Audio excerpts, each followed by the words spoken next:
Recording by Azad DJ Kanchan Raj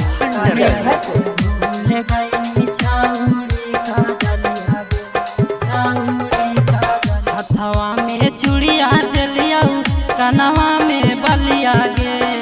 Hathwa में चूड़िया दिलिया कनवा में बलिया गे। काहे ऐसे भूल गईनी छाउड़ी अंजलिया गे। काहे ऐसे भूल गईनी छाउड़ी अंजलिया गे। तोड़ देनी दिलवा जैसे टूट है कौपुलिया गे। तोड़ देनी दिलवा जैसे टूट है कौपुलिया गे। काहे ऐसे भूल गईनी छाउड़ी अंजलिया गे। काहे ऐसे भूल गईनी छाउड़ी काजलिया गे।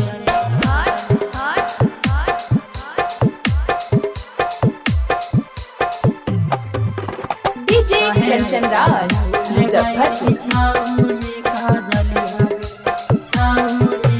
गे छौड़ी चाट खिलैली आउ चौमिन खिलैली आउ तब न होनी गे। खाके किरिया का शाम तू बादल गईनी गे। गे छौड़ी चाट खिलैली आउ चौमिन खिलैली आउ तब न होनी गे।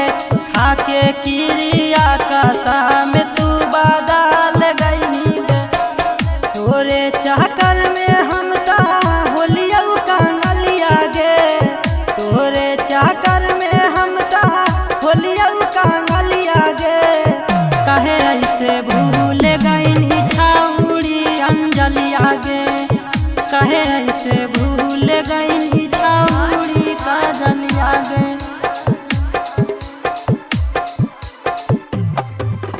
डीजे कंचन राज मुजफ्फरपुर। छौड़ी दिला लगैनी कसम खैनी यही उमरिया में। हमरा सब्जी नियन बेच देनी दोभी बजरिया में। ये छौड़ी दिला लगैनी कसम खियैनी यही उमरिया में। हमरा सब्जी नियन बेच देनी चतरा बजरिया में।